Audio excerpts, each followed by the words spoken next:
Mr. Champion and of course Ferrari's biggest fan, as we are now going to bring you the report here from the exclusive home sweet home of the Scuderia Ferrari from the Autodromo Internazionale Enzo Edino Ferrari here in Imola, obviously in Italy, where the 7th round of the 2024 FIA Formula 1 World Championship took place. This is our exclusive reaction, what we think of it from, of course, the perspective of Ferrari's biggest fan, as you can see over here with this lovely setup. It's all in red, it's all beautiful, isn't it?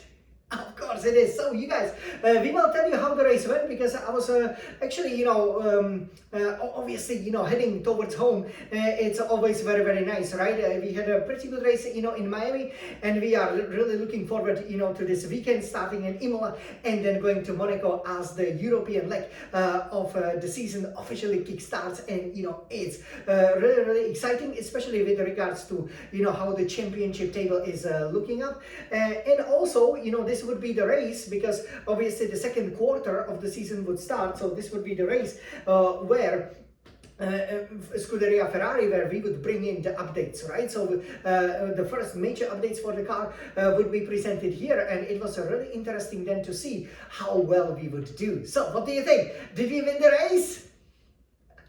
Almost, we definitely could have. So I have to say, the qualifying was disappointing.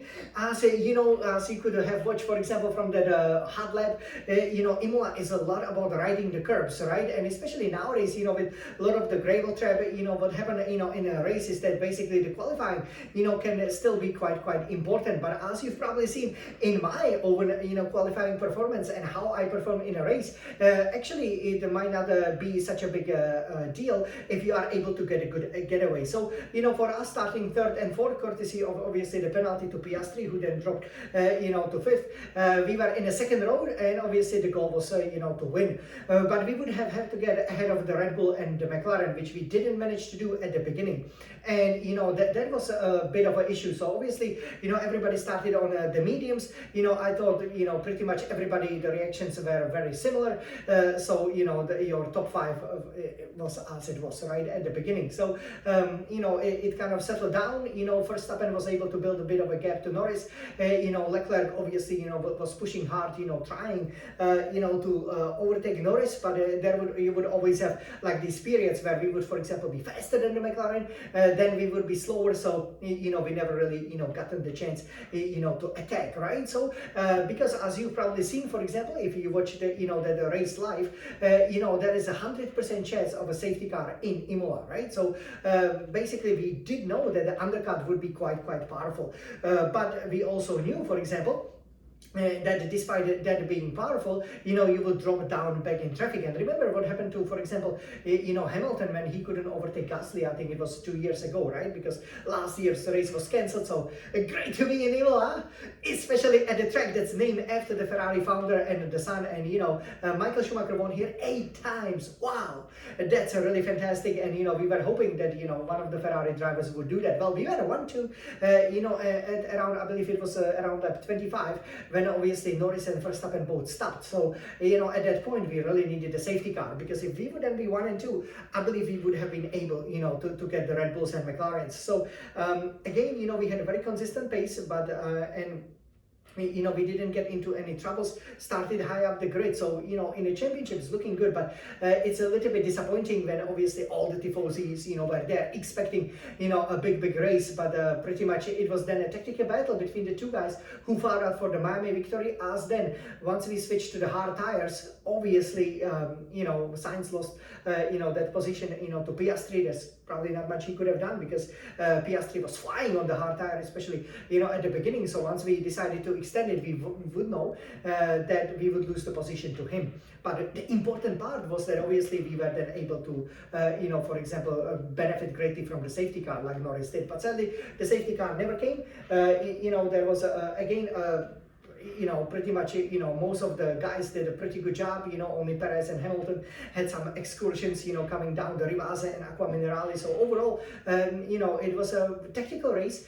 You also had to look at the battery deployment, for example, who's got better. And, clearly McLaren, proved that, they had a more of a pace. When Leclerc closed up to Norris on that hard tire, once we then, made the pit stop and obviously made our way back. So leading 1 and 2. We knew it was not possible once we were approaching about lap 30, so we stopped both cars. Probably a right strategy, obviously, in the hindsight, not that much we could have done because the undercut was already done.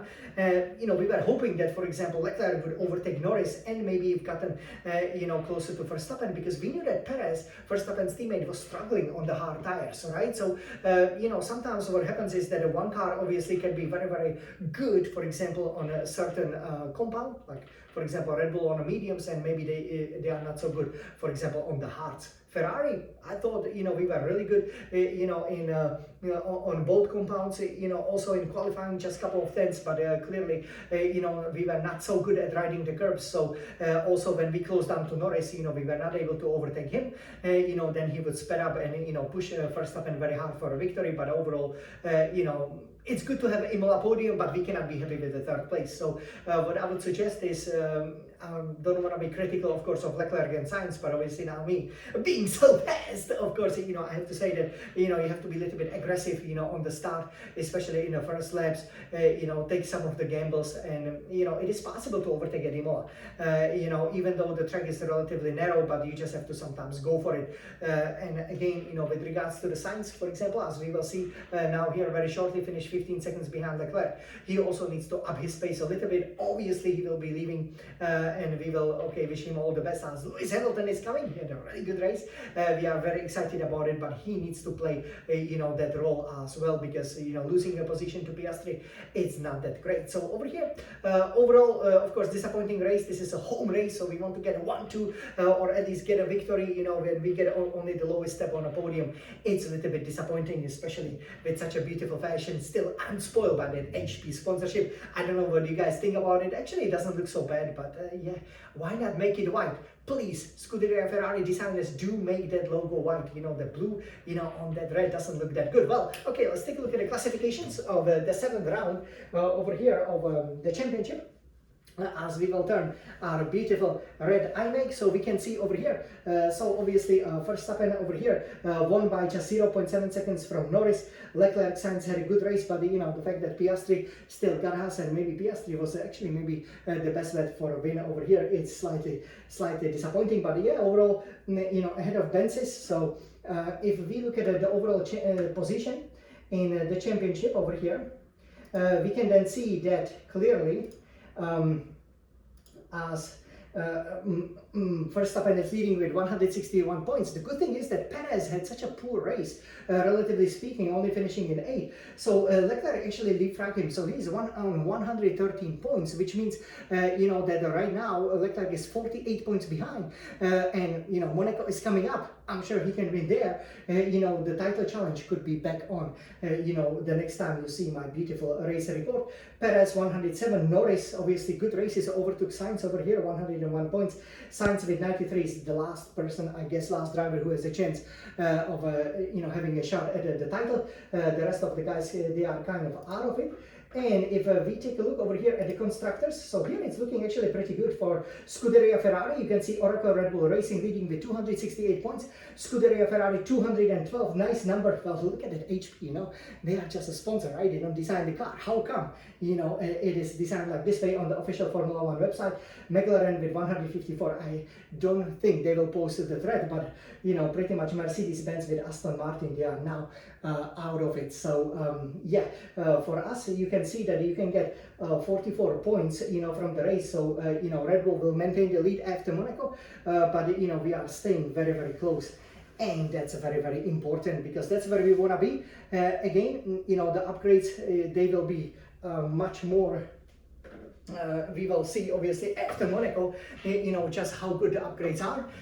But yeah, overall, it was a really, really nice weekend, especially not unlike last year, right, when it washed off. So we are happy to be in Imola. It was a nice race, exciting, tactical, not so many overtakes, but obviously it was great, to be racing there. The Emilia-Romagna Grand Prix, as it is known, or simply the Imola GP. For me, bit disappointing. Okay, I'm sure we will do much, much better in Monza, where I'm sure the Ferrari victory is coming. But now we will just go down the road to Monaco for the 8th round of the FIA Formula 1 World Championship in the 2024 season. as we will finish the 1/3 of the season, I believe, with our second victory. Charles Leclerc is definitely due a win, especially it's his home race. So, I've been in Monaco many times, and, I cannot wait for that race. It's coming just in 1 week's time. So you guys support Scuderia Ferrari. We are edging ever so closer. We again finished, basically just within 5 seconds of the Red Bull. So, being a little bit stronger in the qualifying, healthy that run. And even though we really dislike obviously Red Bull and Max Verstappen, we have to say congratulations to, 8 consecutive pole positions on the 30th anniversary of Ayrton Senna's. Very sad that that's, very special moment in history. Hope they are aware of that. I just wish that a Ferrari driver did it, because that was one of the darkest moments in history, but this was one of the sunniest moments of maybe not the history, but obviously of the race that was held in Imola. We are a little bit disappointing, but we cannot wait for the Monaco Grand Prix to start. We hope to put it on pole position and a second place and dominate the race and get back closer in a title fight. Forza Ferrari! But now let's enjoy the Autodromo Internazionale Enzo e Dino Ferrari here in Imola. Well, it's a home sweet home. Over here in Italy, the Dolce Vita is in full swing. Forza Ferrari! This was Jan the Smiling Sun champion. We will be back in just 1 week time. Let's go!